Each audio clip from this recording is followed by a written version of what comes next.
GST rate cut की वजह से ऑटो स्टॉक्स को काफ़ी फ़ायदा हुआ है और लास्ट मंथ में उनमें एक अच्छी रैली देखने को मिली थी। रिकॉल, लूमैक्स, बेलराइज के स्टॉक में 30-40% तक का इंक्रीज़ हुआ है। बट जीएसटी रेट कट की वजह से एक और सेक्टर को बेनिफिट हुआ है और वो है ट्रैक्टर्स और उसके कंपोनेंट्स बनाने वाली कंपनीज़ को।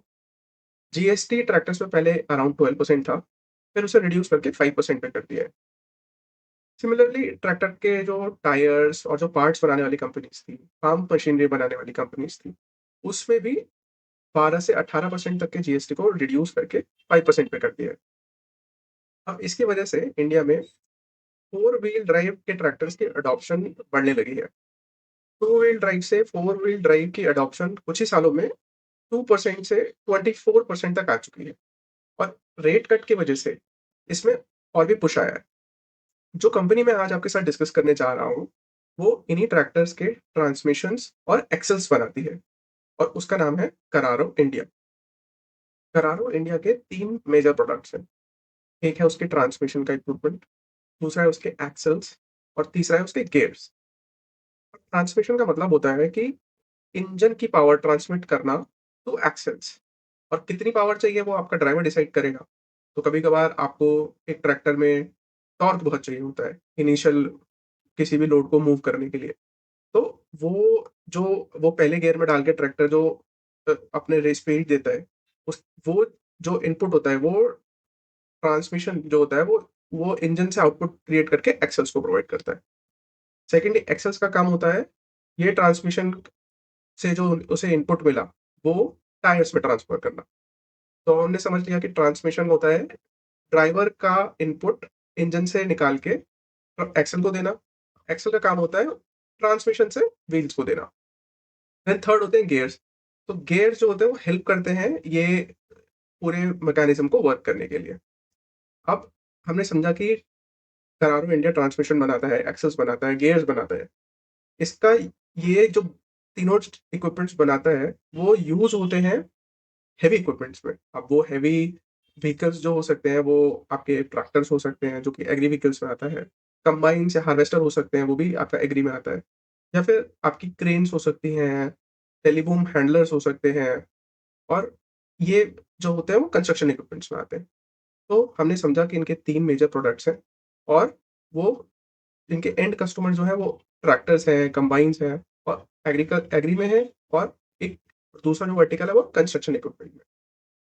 Before we go ahead, these are mandatory disclosures. Please take a moment to review these. First two are important. First says that I am a SEBI registered research analyst. And second, Carraro India is not in my personal portfolio. हमने अभी last slide में समझा था कि करारो India 3 तरीके के products बनाता है। एक वो ट्रांसमिशन सिस्टम्स बनाता है, एक्सेल्स बनाता है और गियर्स बनाता है। अब ट्रांसमिशन सिस्टम में समझना है कि हर हॉर्स पावर की अलग-अलग इंजन के हॉर्स पावर के लिए अलग-अलग ट्रांसमिशन का यूज़ होता है। तो इसलिए वो 40 से 50 के अराउंड हॉर्स पावर के लिए T40, T50 के ट्रांसमिशन यूज़ करता है। अप टू 150 के लिए ये ऐसे ट्रांसमिशन यूज़ करता है। देन ओवर 150 हॉर्स पावर के लिए TCB 80 यूज़ करता है। समझने की ज़रूरत ये है कि ये 50 से लेके 150 एंड 150 से अबव तक के हॉर्स पावर के इंजन के लिए ट्रांसमिशन बनाता है। तो आप देखो कि रेंज कितनी है और अगर हायर हॉर्स पावर के ट्रांसमिशन के लिए अगर ये ट्रांसमिशन बनाएगा, तो आपके मार्जिन्स भी ज़्यादा हैं। सिमिलरली वो एक्सेल्स होते हैं। ये तो क्या है कि इंजन में लग के आगे फिर ये एक तरफ इंजन से लगता है, दूसरी तरफ ये एक्सेल से लगता है। अब ये जो एक्सेल में लगता है, यहाँ पे देखो आप 30 टू 50 हॉर्स पावर से लेके ये भी अराउंड 100 हॉर्स पावर तक के एक्सेल, 150 हॉर्स पावर तक के एक्सेल्स बनाता है। सिमिलरली जो ट्रांसमिशन बनाता है वैसे ही वो उसके अकॉर्डिंगली उसके एक्सेल्स भी बनाता है। और उसके गियर्स जो होते हैं, जो यूज़ होते हैं इन एक्सेल्स में और इन ट्रांसमिशन में, ये उसकी भी मैन्युफैक्चरिंग करता है। अभी हम देखते हैं कि मैनेजमेंट ने जो बिज़नेस हाइलाइट्स क्या दिए हैं इस क्वार्टर में। उन्होंने बोला है कि टेलीबूम हैंडलर एक इक्विपमेंट होता है, कंस्ट्रक्शन इक्विपमेंट, उसके जो एक्सेल्स ये जो बनाते हैं, वो इंटरनेशनल मार्केट में एक्सेप्ट हो गए हैं काफ़ी। और जो भी ग्रोथ आगे आने वाली है, वो अभी इसी टेलीबूम हैंडलर के एक्सेल से आने वाली है। उन्होंने ये भी बताया कि डोमेस्टिक में 4 व्हील ड्राइव, 2 व्हील ड्राइव से 4 व्हील ड्राइव की तरफ जो शिफ्ट हो रहा है, जो कि पहले जीएसटी से पहले के रेट्स थे 4 व्हील ड्राइव के, और जो 2 व्हील ड्राइव के रेट्स थे, और जीएसटी के बाद रेट कट के बाद जो 4 व्हील ड्राइव के रेट्स हैं वो बराबर हो चुके हैं। और इस वजह से यहाँ पे एक पुश भी देखने को मिल रहा है उन्हें, 2 व्हील ड्राइव से 4 व्हील ड्राइव की तरफ। देन वो बोल रहे हैं कि बैकहो लोडर होता है, बैकहो लोडर आप देखोगे जेसीबी के पीछे जो एक बैकहो लगा होता है, उसे बैकहो लोडर बोलते हैं। उसके भी ट्रांसमिशन और एक्सेल्स हैं, उसकी भी डिमांड आ रही है एक्सपोर्ट कंट्रीज़, जहाँ पे ये एक्सपोर्ट करते हैं वहाँ से, और उसमें ये एक्सपोर्ट चाइना को भी करते हैं। देन अभी उन्होंने बताया कि जो हाई हॉर्स पावर के ट्रांसमिशन है, ये जो एक्सपोर्ट करते थे, उसमें अभी कोई रिकवरी नहीं है। बट एक्सपेक्ट कर रहे हैं कि आगे क्वार्टर्स में आ जाएगी। तो हमने फिर से एक रिवीजन किया कि इनके प्रोडक्ट्स क्या थे, और हमने थोड़ा बहुत देखा कि मैनेजमेंट की कमेंट्री क्या थी इस क्वार्टर के बिजनेस अपडेट्स में। रेवेन्यू स्प्लिट समझते हैं अभी करारो इंडिया का, उसके एग्रीकल्चर डिवीजन से कितना आता है और कंस्ट्रक्शन डिवीजन से कितना आता है। हमने देखा था अभी बैकहो लोडर्स क्या होते हैं, देखो एक जीसीबी है, इसे बैकहो लोडर बोलते हैं। कंपैक्ट व्हील लोडर देखोगे आप, उसमें आगे चल के एक ऐसा लगा रहता है, पीछे कोई बैकहो नहीं होती है।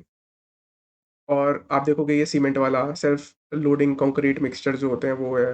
देन ये टीबीएच, जो टीबीएच के एक्सेस बना रही है, वो ये होते हैं जिसमें आगे देखो एक फोर्क सी लगी है। यहाँ पे अगर आप एक बकेट बना दोगे तो इस पे एक इंसान खड़ा होकर ऊपर आपकी इलेक्ट्रिक लाइन सही कर सकता है। या फिर आपने एयरपोर्ट्स पे देखा होगा कि जो एयरपोर्ट की रूफ जो होती है क्लीनिंग करने के लिए, उसके लिए भी ऐसे ही इक्विपमेंट यूज होता है। अब रेवेन्यू स्प्लिट्स देखते हैं। एग्रीकल्चरल ट्रैक्टर से इनको 44% आता है, और कंस्ट्रक्शन व्हीकल से भी इन्हें अराउंड 44 आता है। तो 44 ये हो गया। और अदर्स में यहाँ पे गेयर्स का जो बिजनेस करते हैं वो है। एक ये थोड़ा इंजीनियरिंग सर्विसेज का भी बिजनेस करते हैं, उसमें 11% में ये वो है। ये डोमेस्टिक एंड एक्सपोर्ट का स्प्लिट है। हमने देखा था कि कंस्ट्रक्शन व्हीकल और एग्रीकल्चर व्हीकल का तो बराबर बराबर सा है। डोमेस्टिक में क्या है कि इंडिया में यह अराउंड 61% करते हैं, और एक्सपोर्ट में अराउंड 38% करते हैं। तो अब हमें थोड़ा आइडिया हो गया कि अगर एक्सपोर्ट कर रहे हैं ये, तो एक्सपोर्ट में ग्रोथ आएगी। अगर एक्सपोर्ट में 100% ग्रोथ आएगी तो मतलब वो 100% ऑफ 38 है। और अगर डोमेस्टिक अच्छा नहीं कर रहा है, तो हमें पता है कि अगर 100% भी यहाँ पे ग्रोथ आई, तो ये उतनी नहीं होगी जितनी अगर एग्रीकल्चर में 100% की ग्रोथ आती है, क्योंकि एक सब सब पार्ट है उसका। Q2 में रेवेन्यू ग्रोथ जो आई है वो अराउंड 33% की है। और आप अगर इनके पुराने क्वार्टर्स के देखोगे तो हार्डली 0% बिल्कुल फ्लैट थी। फ्लैट से एकदम से 33% की ग्रोथ करना, ये एक मार्केट को बहुत ही अच्छा साइन देता है कि हाँ, इस कंपनी में एकदम से स्ट्रक्चरल ग्रोथ आई है। अब आप देखो कि ये 33% जो ग्रोथ है ना, वो आई है थ्रू कंस्ट्रक्शन व्हीकल्स। मैनेजमेंट ने ये बोला था कि टेलीबूम हैंडलर्स हम लोग कर रहे हैं एक्सेल्स उसके एक्सपोर्ट, और उसी की वजह से ग्रोथ आ रही है। तो इसी वजह से देखोगे टेलीबूम हैंडलर जो होते हैं वो कंस्ट्रक्शन व्हीकल्स में आते हैं। इस वजह से आप देख रहे हो कि यहाँ पे 57% की ग्रोथ है। सिमिलरली वो टेलीबूम हैंडलर हम एक्सपोर्ट करते हैं, तो इसलिए आप यहाँ पे देखोगे एक्सपोर्ट रेवेन्यू भी 65% बढ़ा हुआ है। तो आपको और मैनेजमेंट बोल रहा था कि हमें हायर हॉर्स पावर के जो इंजन्स है उसमें भी फ्लैट ग्रोथ है, तो आप देखोगे कि एग्रीकल्चर व्हीकल में भी फ्लैट ग्रोथ है। तो ये एक बेसिक समरी है कि हमारे 33% की ग्रोथ आई, वो आई कहाँ से? आई हमारे एक्सपोर्ट से। एक्सपोर्ट करा हमने क्या? Construction vehicles. तो लेकिन इनका ओवरऑल रेवेन्यूज़ में हमने देखा था कि कंट्रीब्यूशन ओनली 38% है। इस वजह से ओवरऑल रेवेन्यूज़ जो है वो सिर्फ 33% बढ़े, जबकि ये 65% और 57% बढ़े।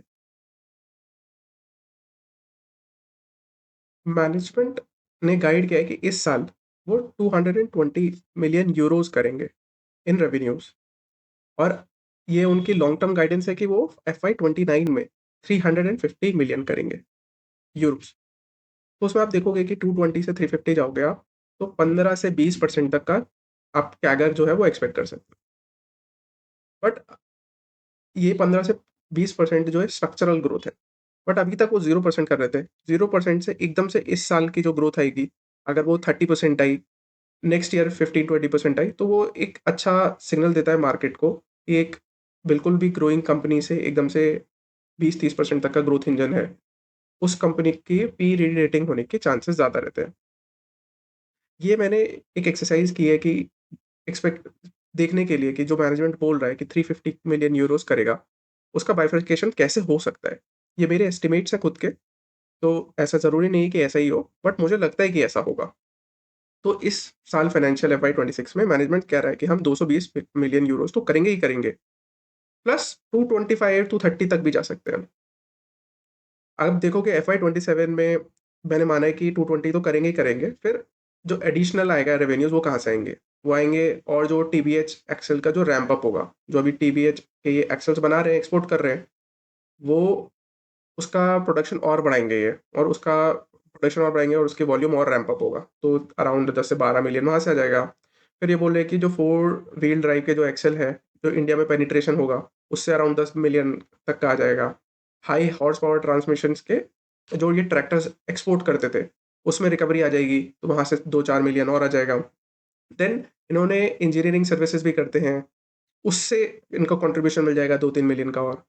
देन अभी तक क्या है ना कि ये जो भी एक्सपोर्ट साइकिल है इनकी, जो भी अभी भी ग्रोथ आ रही है वो टेलीबूम हैंडलर के एक्सेल से आ रही है और दूसरा बैकहो वाले से आ रही है। बट अभी भी इनके जो बाकी एक्सपोर्ट जो करते हैं इक्विपमेंट्स में उसमें कोई रिकवरी नहीं है। तो वो कह रहे हैं कि अगर वो रिकवरी भी आ जाएगी तो वहाँ से 4 से 6 मिलियन तक का और आ जाएगा। सिमिलरली जो गियर्स एंड आफ्टर मार्केट में ये भी एंटर कर रहे हैं क्योंकि आफ्टर मार्केट में मार्जिन्स ज़्यादा रहते हैं। उससे अराउंड 1-2 मिलियन आ जाएगा। तो टोटल इंक्रीमेंट जो है नेक्स्ट ईयर वो अराउंड 25 से 35 मिलियन का मिल जाएगा। तो कि मैं अज़्यूम कर रहा हूँ कि ये 250 तक करेंगे, जो कि मैंने यहाँ नंबर भी लिया है, जो कि 15% हायर है फ्रॉम 220। सिमिलरली एफवाई 28 में अराउंड 300 मिलियन करेंगे एंड एफवाई 29 में 350 तक कर लेंगे। तो आप देखोगे आगे नेक्स्ट 4 ईयर्स तक आपको एक स्ट्रक्चरल 15 टू 20% का एक ऑटो इंडस्ट्री में ग्रोथ दिख रही है, जो कि एक बहुत ही अच्छा साइन है पूरी कंपनी के लिए और इस वजह से जो कंपनी है, उसमें स्टॉक बढ़ने की और स्टॉक के पी में री-रेटिंग होने की ज़्यादा चांसेस है। और इसमें क्लियरली देखो आप कि जो 4 व्हील ड्राइव का इंडियन मार्केट है, वो देखो आप नेक्स्ट कुछ सालों में 23% के केगर से बढ़ेगा। तो ये एक बहुत ही अच्छा साइन है इंडिया में ऐसे 4 व्हील ड्राइव के ट्रांसमिशन बनाने के लिए। ऐसे कंपनीज़ को फ़ायदा होगा इससे डायरेक्टली जो 4 व्हील ड्राइव के ट्रांसमिशंस बनाती है। अभी करंटली तो ये कोई कोई डेटा नहीं है बट ये मैनेजमेंट का खुद का एस्टिमेट है कि 1-2% थी पहले 4 व्हील ड्राइव की जो भी पेनिट्रेशन थी, वो अभी चल के 22 टू 25% हो गई है और वो आगे जा रही है पोस्ट जीएसटी कट 40 टू 45% के लिए। ये कुछ और की ग्रोथ ड्राइवर्स हैं। हमने देखा था कि टेलीबूम हैंडलर की जो रैंप अप होगा, उससे एक्स्ट्रा वॉल्यूम मिलेगा इन्हें आगे कुछ सालों के लिए और मैनेजमेंट एक्सपेक्ट करता है कि ये अराउंड 30 मिलियन तक का होगा। Then high HP high horsepower transmission के जो अ, रिवाइव होगा ये इक्विपमेंट्स के लिए एक्सपोर्ट जो रिवाइव होगा, उससे भी इन्हें कुछ काफ़ी रेवेन्यूज़ मिलेंगे। और इन्होंने बोला है कि 2 major high horsepower transmission के प्रोग्राम्स हैं, इन्होंने साइन किए हैं। तो इसका जब रेवेन्यू लाइव होगा आगे चल के एफवाई 26 और एफवाई 27 और 28 में तो उससे भी रेवेन्यूज़ मिलेंगे। देन ये जो बोल रहे हैं इंजीनियरिंग सर्विस है, उन्होंने एक ई ट्रांसमिशन का प्रोजेक्ट साइन किया है मोन्टेरा इलेक्ट्रिक से, वहाँ से इन्हें रेवेन्यूज़ मिलेंगे। देन मैनेजमेंट एक्सपेक्ट कर रहा है कि जो एक्सपोर्ट साइकिल है वो रिबाउंड होगी और अभी तो सिर्फ टीबीएच टेलीबूम हैंडलर और बैकहोल लोडर में ये रिकवरी देख रहे हैं। बट ओवरऑल रिकवरी जब आएगी हाई ट्रांसमिशन एक्सेल्स में भी और दूसरे कंस्ट्रक्शन इक्विपमेंट्स में, तो वहाँ से भी ये 20 से 30 मिलियन तक का इंक्रीमेंटल रेवेन्यू ग्रोथ देख रहे हैं। देन मैनेजमेंट बोलता है कि हम लोग अपना जो भी रॉ मटेरियल्स है उसे लोकलाइज़ कर रहे हैं। अब उसे लोकलाइज़ करने की वजह से क्या होगा कि इनकी रॉ मटेरियल कॉस्ट है वो कम हो गई और इसकी वजह से जो है ना वो बोल रहे हैं कि हर साल हम लोग 100 बीपीएस मतलब 1% का जो एबिटा है इंक्रीज़ कर लेंगे। अभी वो 11% करते हैं तो बोल रहे हैं कि 10% करते हैं अभी, फिर बोल रहे हैं अगले साल 11% करेंगे, देन 12% करेंगे, देन एफवाई 29 तक वो 13% के एबिटा पे आ जाएँगे। देन ये कहना है इनके जो भी प्रोटोटाइप्स होते हैं या फिर कुछ भी ये डिज़ाइन करते हैं, वो को-डिज़ाइन करते हैं फर्स्ट ऑफ ऑल और जो भी प्रोटोटाइप्स बनाते हैं तो प्रोटोटाइप्स तभी बनाते हैं जब इनको ओईएम से डिमांड आती है, उस प्रोटोटाइप को बनाने की। और फिर वो जब प्रोटोटाइप बनता है, सक्सेसफुल होता है, तो उनके पास उस प्रोटोटाइप का जो वॉल्यूम्स आते हैं, सेल्स आती है, वो 5 से 10 कम से कम 10-12 साल तक के लिए आती है। तो आप देखोगे कि जो स्टिकीनेस है ओईएम की, अगर उन्होंने एक बार प्रोडक्ट बना दिया, वो फिर सालों-साल चलती है। यहाँ पे मैंने एक रेवेन्यू फोरकास्ट किया है, ये समझने के लिए कि नेक्स्ट ईयर के जो प्राइस है, वो कितना हो सकता है करारो इंडिया के स्टॉक का। अभी मैंने 2 केस लिया है यहाँ पे, एक बेस केस लिया है और एक बैड केस लिया है। बेस केस में मैंने अज़्यूम करा है कि जो मैनेजमेंट 220 ये 2200 करोड़ का रेवेन्यू करेगा, उसका वो एक्सपेक्टेशन मीट कर देता है। वो गाइडेंस मीट कर देता है। सेकंड में वो गाइडेंस मीट नहीं करता, सिर्फ़ 2000 करोड़ का करता है। तो आप देखोगे इससे मुझे जो है नेट प्रॉफिट जो मिला वो मिला 131 करोड़ का। इस केस में 117 करोड़ का मिला। अब आप इसे इसके नंबर ऑफ स्टॉक से डिवाइड कर दोगे तो आपको ईपीएस मिल जाएगा और अगर प्राइस टू अर्निंग से मल्टीप्लाई कर दोगे तो आपको उसका टारगेट मतलब एस्टिमेटेड प्राइस मिल जाएगा। तो उससे मुझे मिला कि नेक्स्ट ईयर या फिर आगे वाले 8-10 महीनों में उसका जो प्राइस है वो ₹813 का अपर बैंड है और लोअर बैंड जो है वो है ₹556 का। करंटली वो 555 पे मिल रहा है। तो मुझे एक रेंज मिल गई कि आगे चल के 8-10 महीनों में ये स्टॉक 555 से ₹800 तक के बीच में कहीं भी रिलाई कर सकता है और वही मेरा आगे चल के टारगेट प्राइस भी मिलेगा। तो ये रेवेन्यू फोरकास्ट करने से आपको पता लगता है कि आप नेक्स्ट ईयर कितना आप उसका प्राइस एक्सपेक्ट कर सकते हो। ये क्वार्टरली फोरकास्ट है। क्वार्टरली फोरकास्ट हम लोग इसलिए करते हैं ताकि देख सकें कि अगर आगे चल के क्वार्टर्स में कहीं भी बहुत सिग्निफिकेंट डीग्रोथ आ रही है, तो एक अगर म मार्केट उस स्टॉक से एक्सपेक्ट कर रहा है कि 15 से 20% ग्रोथ करेगा और क्वार्टर्स में वो 20 से 25, 15 से 25 के बीच में करता रह रहा है, तो मार्केट उसे पनिश नहीं करता है। लेकिन जैसे ही वो किसी पर्टिकुलर क्वार्टर में 25 से सीधा कम होके 0 या नेगेटिव हो जाता है, तो एकदम से मार्केट जो है उसे करेक्ट करता है, स्टॉक को करेक्ट करता है। तो इसलिए क्वार्टर्स का रेवेन्यू फोरकास्ट करना ति इम्पोर्टेंट रहता है। तो आप देखोगे कि अभी तक लास्ट दिसंबर से 3%, उसके बाद मार्च में 13%, 4% हार्डली सिंगल डिजिट की ग्रोथ करी थी इसने लास्ट ईयर। अभी वो एकदम से इंक्रीज़ होके देखो आप ओवर 30 ओवर 25% तक की हो जाएगी और यही एक रैशनल भी बनाता है इस स्टॉक में इन्वेस्ट करने का। तो आप देखोगे कि रेवेन्यू ग्रोथ जो है वो 33%, 24% और 25% की रहेगी। बट आप पैट ग्रोथ देखोगे तो अराउंड देखो कि वो ओवर 40% है। 42 और ये इसलिए है क्योंकि इनका एबिटा जो है वो एक्सपैंड कर रहा है क्योंकि ये कॉस्ट कटिंग कर रहे हैं। कॉस्ट कटिंग कैसे कर रहे हैं? लोकलाइज़ेशन से कर रहे हैं। एंटीथेसिस और रिस्क से हमें पता लगता है कि हमें एग्ज़िट करना है या उस स्टॉक को या नहीं। अगर हमें पता लग रहा है कि कोई बहुत ही बड़ा एंटीथेसिस पॉइंटर हिट हो गया है, तो हमें एग्ज़िट कर लेना है उस स्टॉक में। इसलिए हमें कंपनीज़ को ट्रैक करना ज़रूरी है। इसीलिए हम लोग एंटीथेसिस और रिस्क डिस्कस अभी हमने देखा था कि इनकी जो एक्सपोर्ट में ग्रोथ आ रही थी, वो टेलीबूम हैंडलर्स के एक्सेल को बेचने से आ रही थी। अभी क्या है कि वॉल्यूम्स कम है। अभी ये क्या है वॉल्यूम्स और बढ़ाएँगे आगे वाले ईयर्स में और आगे वाले क्वार्टर्स में। तो जो भी ओईएम को ये सप्लाई कर रहे हैं, अगर उसने वॉल्यूम्स आगे चल के नहीं लिए और या फिर वहाँ पे डिले कर दिया, तो सीधा-सीधा इनके रेवेन्यूज़ पे हिट होगा और वो मार्केट अच्छा नहीं लेगा।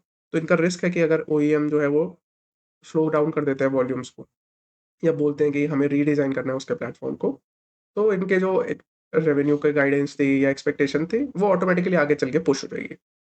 सिमिलरली अगर फोर व्हील ड्राइव का पेनिट्रेशन इंडिया में होना है, जो कि मैनेजमेंट एक्सपेक्ट कर रहा है कि आगे चल के अभी 23-24% है, वो 45% हो जाएगा। वो पीछे हो जाए तो या वो स्लो हो जाए या फिर उसे और आने में थोड़ा टाइम लग जाए, तो क्या होगा कि अगेन इनके रेवेन्यूज़ पे हिट होगा। देन ये एक्सपेक्ट कर रहे हैं कि एक्सपोर्ट की रिकवरी हो जाएगी। अभी तो इनकी खाली सिर्फ़ टीबीएच और बैकहो लोडर्स पे रिकवरी आई है और भी जो कंस्ट्रक्शन इक्विपमेंट ये बनाते हैं, उसमें ये रिकवरी एक्सपेक्ट कर रहे हैं और उसका कुछ एडिशनल रेवेन्यू गाइडेंस जो इन्होंने दिया है आगे चल के, उसमें ये रेवेन्यू एक्सपेक्ट कर रहे हैं। अगर वो नहीं हुए, तो भी उसे मार्केट अच्छे से नहीं लेगा और और हो सकता है कि वहाँ से स्टॉक थोड़ा करेक्ट हो जाए। मैनेजमेंट एक्सपेक्ट कर रहा है कि वो हर साल 1% का अपना एबिटा मार्जिन एक्सपेंड करेगा। उसमें ये सोच रहा है कि हम लोकलाइज़ेशन बढ़ाएँगे और अभी 78% है तो उसे 86% लेके जाएँगे और जो लेबर है उसकी एफिशिएंसी बढ़ाएँगे 20% और हम लोगों के जो प्रोडक्ट मिक्स है वो चेंज होगा। ये सब नहीं हुआ तो ऑटोमैटिकली जो है आप एबिटा एक्सपैंड नहीं कर पाओगे। एबिटा एक्सपैंड नहीं कर पाओगे तो ऑटोमैटिकली मार्केट आपको पनिश करेगा। देन ये इनको एक बहुत बड़ा कॉम्पिटिशन है उनके ओईएम से ही। क्या होता है कि महिंद्रा जो हो गया, बड़े-बड़े ओईएम्स जो हो गए जो ट्रैक्टर्स बनाते हैं, एस्कॉर्ट्स हो गया, एस्कॉर्ट्स क्यूबोटा वो खुद का ही ट्रांसमिशन अगर बनाने लगे और खुद का ही एक्सेल्स बनाने लगे, तो इनकी तो ज़रूरत ही नहीं पड़ेगी। तो इस वजह से एक ये कॉम्पिटिशन रहता है कि वो उन्होंने खुद से ही डेवलप कर ली वो टेक्नोलॉजी और इनका फिर इनका एक्जिस्टेंस ही ऑब्सोलीट हो जाए। तो एक वो बहुत बड़ा रिस्क है। देन जो भी ये मैनेजमेंट आगे चल के बोल रहा है कि हम 220 मिलियन से 350 मिलियन करेंगे 2029 तक। तो उसमें इन्हें आगे चल के कैपेसिटी एक्सपेंशन भी करना है। अभी ये करंटली कैपेसिटी यूटिलाइजेशन जो है इनका अराउंड 75% है। ये और खींच-खींच के 80-85% कर लेंगे। बट उससे 220 से 350 मिलियन तक का जो जंप नहीं आ पाएगा, तो इन्हें कैपेसिटी आगे लगानी है। आगे ये लगाएँगे तो फिर उसका रैंप अप और एग्ज़ीक्यूशन कैसे करते हैं उसपे, उसे तो वहाँ पे अगर कोई डिले आ गया, तो उसका जो पूरा अगेन गाइडेंस है, वो भी डिले हो जाएगा। वो भी मार्केट अच्छे से नहीं लेता है। जब भी कोई ऑटो एंसिलरी कंपनी होती है, उसपे हमेशा एक कंसंट्रेशन रिस्क होता है, क्योंकि उसके जो बायर्स हैं, वो फ्यू ओईएम्स ही हैं जो एक्सिस्ट करते हैं डोमेस्टिक मार्केट में या एक्सपोर्ट मार्केट में। तो अगेन इनके पास प्रोडक्ट्स तो वही है एक्सेल्स और इनका ट्रांसमिशन। अभी और कस्टमर कंसंट्रेशन भी है, तो किसी भी पूरे सेक्टर में स्लो डाउन आता है या कोई भी ओईएम में स्लो डाउन आता है, तो इनके रेवेन्यूज़ फिर वो उतने हिसाब से नहीं बनते जिस हिसाब से इन्होंने एक्सपेक्ट किए। और अगेन फिर वही मार्केट उसे अच्छे से नहीं लेगा अगर डिमांड में ही स्लो डाउन आ जाए तो। देन ये जो भी नई टेक्नोलॉजी बनाते हैं, प्रोटोटाइप बनाते हैं, अगर उसका वैलिडेशन में कोई प्रॉब्लम आ जाए, क्योंकि ये 3 लेवल पे टेस्टिंग करते हैं उसके, इक्विपमेंट लेवल पे करते हैं, कंपोनेंट लेवल पे करते हैं, देन ये एक असेंबली लेवल पे करते हैं एंड देन ये फिर फाइनली जब पूरा व्हीकल बन जाता है उस लेवल पे करते हैं। तो तीनों ही लेवल पे अगर कहीं भी इनकी टेक्नोलॉजी पे वैलिडेशन फेलियर आ जाए, तो अगेन उस प्रोटोटाइप से जो ये रेवेन्यू आगे एक्सपेक्ट कर रहे थे, वो डिले हो जाएँगे और फिर वो एक एग्जीक्यूशन रिस्क रहता है। तो ये छोटे-मोटे रिस्क थे जो हम लोगों ने डिस्कस करे। These are disclaimers, you can have a look at them. ये मेरी वेबसाइट है और ये मेरे सारे स्मॉल केसेस हैं। आप मेरी वेबसाइट पे जाके ये स्मॉल केसेस चेकआउट कर सकते हो। Finally, my channel is fairly new. I would request all of you to please like, share and subscribe. And अगर आपके पास कोई भी क्वेश्चन है तो you can ask me in the comment section and I'll see you guys in the next video.